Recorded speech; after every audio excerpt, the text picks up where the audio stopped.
Hello everyone, I'm Dr. Mercer and welcome to my Positive Life Answers podcast. I'm your podcast host and self-improvement expert, Dr. Mercer, and you can call me Dr. Mary. Hey everybody, let's get started. Today we have with us again Dr. Michael Mercer, the author of the new book, Success Habits Made Easy. We talked in the last couple episodes about persistence and work ethic and how that applies to your job, your work and career, and also your personal life when creating new habits. Today we're going to focus on the human aspect of the Success Habits Made Easy, which is your people skills. And that's really important in your personal life, your work, and your career. So welcome, Dr. Mercer. And I just want to start with this wonderful quote that's going to stimulate this conversation today. And the quote Dr. Mercer is known for is this: human beings crave to be around people who seem similar to themselves. So human beings crave to be around people who seem similar to themselves. So Dr. Mike, what's the crucial word in this key principle? The crucial word is the word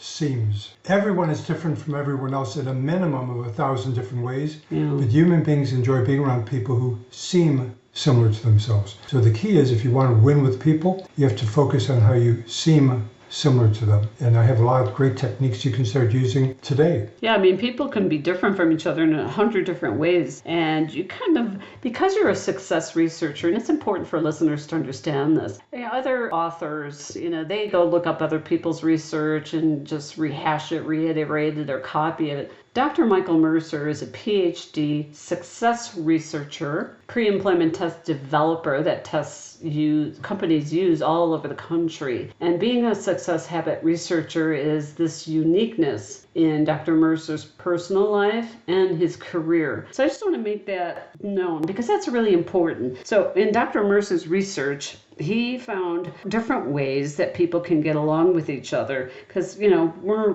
different from each other in 100 different ways. And people can be similar or different from you in your thoughts, needs, feelings, reactions, all sorts of things. So he's going to talk to you today about an easy way to illustrate this point. And Dr. Mercer, you have, I think, what you call a 4-square interaction style. Where would you want to start with the audience today in talking about how to get along with people or make them feel like they seem similar to you? I think first, start off, do not use the wonderful sounding golden rule. Instead, use the platinum rule. Oh, what's that? People say, the golden rule is wonderful. The golden rule says, treat other people the way you want to be treated. Treat other people the way you want to be treated. So you figure, that'll be nice. People treat me like I want to be treated. Right. People don't give a darn how you want to be treated. The platinum rule says treat other people the way they want to be treated.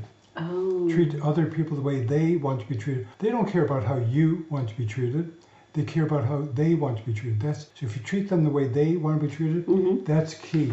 I like that. That's a very unique angle. So Dr. Mercer, tell us about your interpersonal style technique that you beautifully illustrate in your Success Habits Made Easy book. Yeah, I point out the importance of using 4 interpersonal styles to develop rapport, comfort, help people like being with you, and help people want to be with you and deal with you and help you. That's great. Can you give an overview and then we'll take a deep dive into each of those styles. And this is going to help you in your personal life, your relationships, interpersonal styles, and then we're going to take a deep dive into the examples. 4 interpersonal styles. The first one is the results-focused person. The results-focused person wants to know what time it is, not how you built the clock. Oh, I like that. And the next one? Second is the detail-focused person. The detail-focused person wants to hear 1,000 details of how you built the clock and may never even want to care about getting around to what time it is. That's great. And the third type of person is what I call the friendly-focused person. And that's somebody who wants to talk about their weekend, family, and friends. Then they want you to talk about their weekend, family, and friends. And after they get all that friendly chit-chat out of their system, then they'll perhaps get down to the topic at hand. The fourth type of person is what I call the partying-focused person. The partying-focused person shows up at work long enough to joke around, laugh, and have a lot of fun, and that's what they want to focus on. So when you deal with the partying focused person, say something to make them laugh or laugh at their jokes. Let's dive deeper into the 4 interpersonal styles. So Dr. Mercer is going to explain each of the styles, and what I'd like the listeners to think about is when you listen to this, think about people in your life and where they might be in this 4 square style and where you might be. Make yourself comfortable and listen and think about the people in your life and what your style is. And Dr. Mercer will take it away right now. Dr. Mary, you gave some great advice. As I go through these examples, think of people you know who fit into each of the 4 interpersonal styles. Yes. The first interpersonal style I call results-focused person. That's somebody who walk in their office or walk into the meeting with them, quickly say what you want to do, quickly ask them what they're going to do to help you, and then quickly leave. They want results, results, results. They do not want to go into details. They just want to get to what you want and what they want. Yeah, I think like you said before, a results-focused person delights in finding out what time it is, but they don't really care to understand how you built the clock, right? Yeah, yes, and in sharp contrast to that is the detail-focused person. Person wants to know all the little itty-bitty, teeny-weeny details you did to build the clock. And the detail-focused person may not even care what time it is. They just want to know all the little details you did to build the clock. And by the way, if you have to deal with a very, very detail-focused person, I'll tell you a way to drive them absolutely bananas. Stand in front of the detail-focused person with a big piece of paper, with a map rather, and then very, very slowly, incorrectly fold the map. Fold the map, oh, that's great, I like that. They'll go wild, They can't stand if any detail is not somewhere between 100 and 101% perfect. Yeah, and what that also says is that the detailed focused people are really perfectionists. You know, if you're dealing with a detailed focused boss, you had written in your book that when you plan to visit your manager or boss, walk in there with a pile of papers and data ready to review and sit down with them, and then plan on sitting there for a long time and going over every single little itty bitty details. Detail-focused people are so perfectionistic that I sometimes call them obsessive repulsives. I know there's a psychodiagnostic term, obsessive compulsive. Well, I made up a new one. I have a PhD in psychology. That's right. So I can do this. I sometimes describe a very detail-focused person as obsessive repulsive, because they can be really bothersome wanting to go into 10,001 detail. Great. Now we're going to go into the 3rd interpersonal style, Dr. Mike, and you call it friendly focus. Yes. Friendly focused person loves to work with you when you walk in their office and you talk about your weekend, family and friends, and then you ask them and pay a ton of attention about what they say about their weekend, their family and their friends. And then you do all this friendly chit-chat and maybe laugh a lot and so on and so forth. And then when they finally get all the friendly chit-chat out of their system, then maybe they'll be willing to get to the work at hand. But before they'll do that, they first want to feel rapport with you. So go into lots and lots of friendly focused details with them. And then at that point, when they get all that friendly focused stuff out of the way, those type of people can either tend to be underneath it all kind of results focused or detail focused. Yes. So you have to kind of wade through that first layer of chit chat, right? Yeah, so first go through all the chit chat, be friendly focused and all those nice things, and then when they get all out of their system, then notice, do they tend to become detail focused, want you to go into 10,000 details, or do they become results focused? So focus on that. And we have one last interpersonal style, Dr. Mike. Yeah, that's the partying focused person. Partying focused person, I jokingly say, likes to show up at work long enough, work with a paycheck, joke around with their coworkers, and then leave and go party some more. So with the partying focused person, you have to laugh at all their jokes, preferably tell them some jokes. And if you don't have any jokes to tell them or anything funny, when you know you're going to meet with them, cut out some cartoons or something from a newspaper or comic strip or something, or some funny pictures to show them, because they want to yuck it up and make a real good time. Let them get it all out of their system, and then when they do, then they'll get down to the work at hand. At that point, becoming typically either results focused or detail focused. Great. Now, listeners, I just want to remind you, think of what style you are and what style the people that are in your life fit into one of these 4 interpersonal styles. Great. Dr. Mike, I know the listeners have questions, so I can read their minds. So how would you say you can greatly increase your odds of making a great impression and getting along with each type of person in these 4 different styles? And I know you have some really interesting tips for each of these. So how do you get along with that person if they're friendly focused and you're detail oriented and vice versa? So I'll let you take it away. Okay, yeah. Keep in mind the phrase that I like using that's in the book also quite a few times, number of times. Human beings crave to be around people who seem similar to themselves. Again, the key word is seems. Everyone's different from everyone else in at least 1,000 or 10,000 ways. So human beings crave to be around people who seem similar to themselves. So the more you can make yourself seem similar to the person you want to get along with or win over, the more likely they're going to feel comfortable with you and like being with you. So how do you get along or impress a results-oriented person? What you do is you tell them what time it is, not how to build the clock. So just laser focused on that. No chit chat, no partying focus, no friendly. Yeah, okay. You don't go into how you built the clock. Don't go into chit chatting or social or yoking it up or things like that. Tell them what time it is, not how you built the clock. That's all the results focused person really wants from you. It doesn't have to be a long meeting. If you meet with them, you don't even have to sit down. So a lot of times it's great just to do everything standing when you see each other. Or if you're on the phone, make it real quick. They don't want to be on the phone a long time with you. Got it. And the next type of person, the detailed focused person, how do you get along and make them feel comfortable?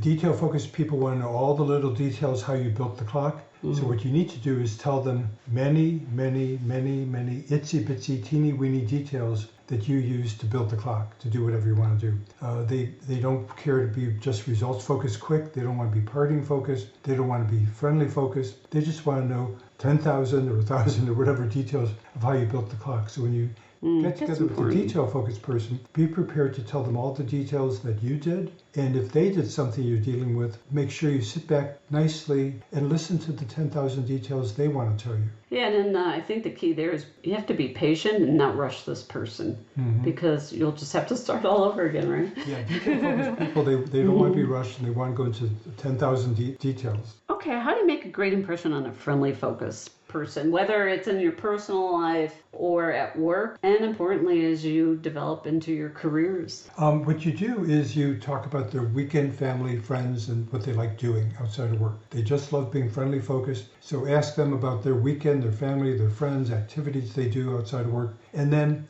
make sure you tell them some things about your weekend, your family, your friends, and what you like doing outside of work. They'll love you for that because they want to be friendly focused. And after they get all that friendly focused chit chat out of their system, then they might get down to the work that you need to deal with them on, or the topic you want to talk about with them. And they will. You just have to kind of mirror them. And we can talk about mirroring in a moment. And what do you do to make a great impression or to get in sync and feel similar to a partying focused person when you're not a partying focused person yourself? Yeah.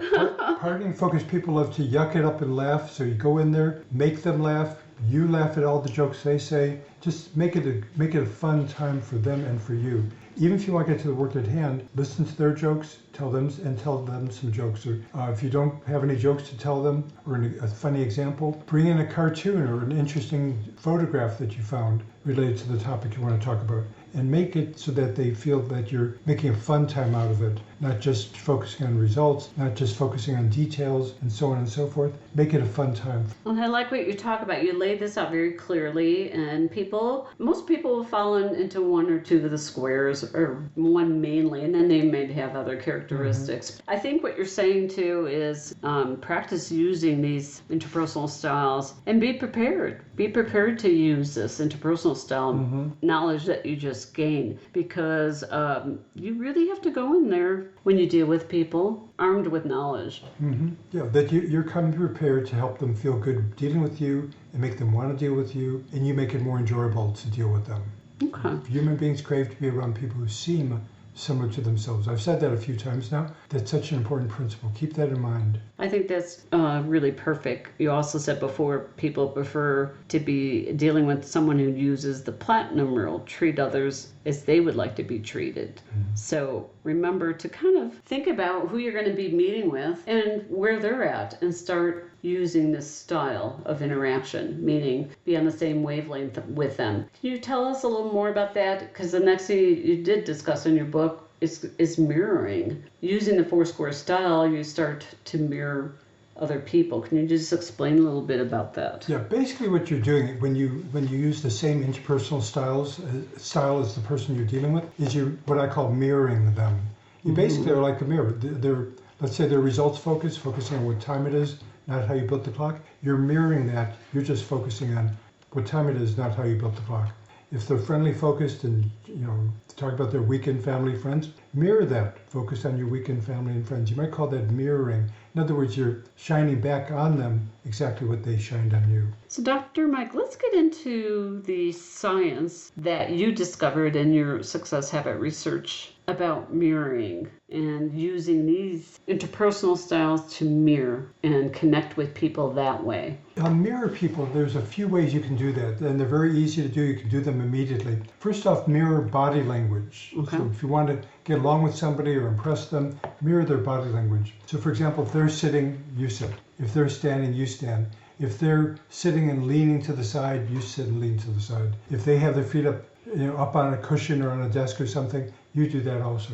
So mirror body language, sitting, standing, or leaning, for example. Second approach is mirror vocal style. Yeah, let me give an example.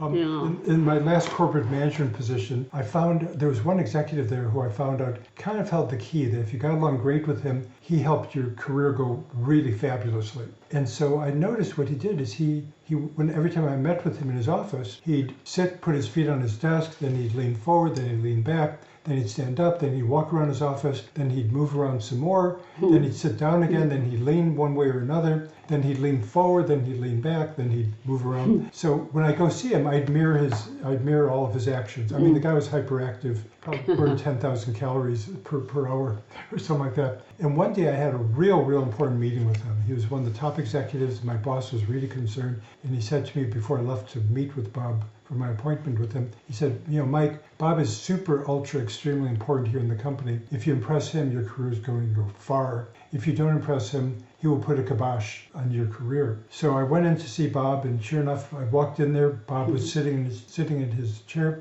and leaning back. So I sat in the chair right across his desk and leaned back. Then Bob put his feet up on his desk. Lo and behold, I thought for a moment, but I put my feet up on Bob's desk also. Oh, did you? Yeah.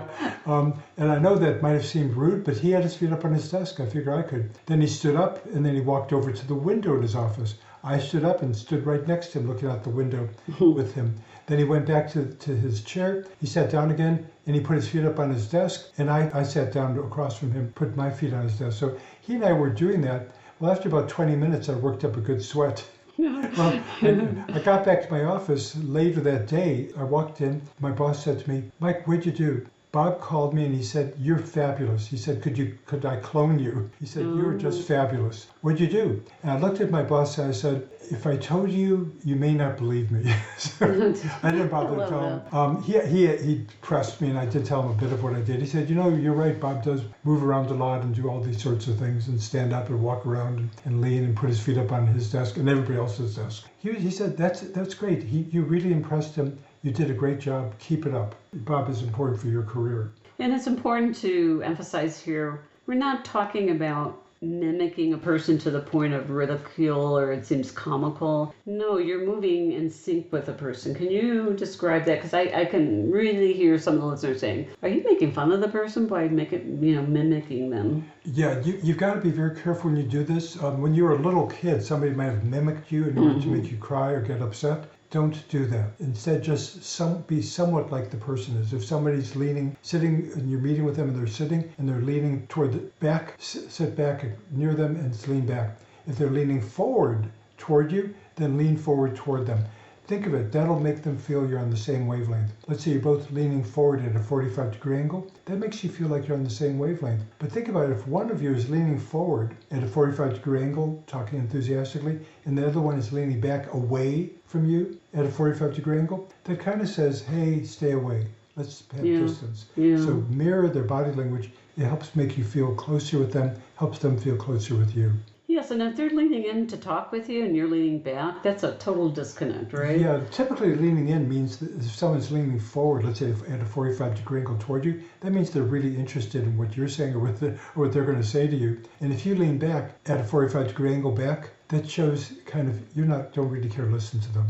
Yeah, and I think, as you wrote in your Success Habits book, that mirroring, as you're talking about, helps develop comfort and rapport, and it makes our interaction and collaborations with people smoother and less stressful. You're not interrupting each other, you're supporting each other. I was at lunch with a friend that we're kind of new in our relationships in our new neighborhood, and I noticed when she was talking, she kind of put her hand under her chin and was nodding and leaning in, so I started to lean in to show her interest. And then at some point, I put my hand under my chin and nodded too. But not right away, because this is a subtle approach, and we don't want to make the other person feel like, we're really trying too hard or making fun of them. So kind of ease into it, right, Dr. Mike? Absolutely, yeah. Again, human beings crave to be around people who seem similar to themselves. It helps create rapport super quickly and kind of unconsciously. You're not throwing it in their face. They're just feeling, hey, I feel comfortable with this person.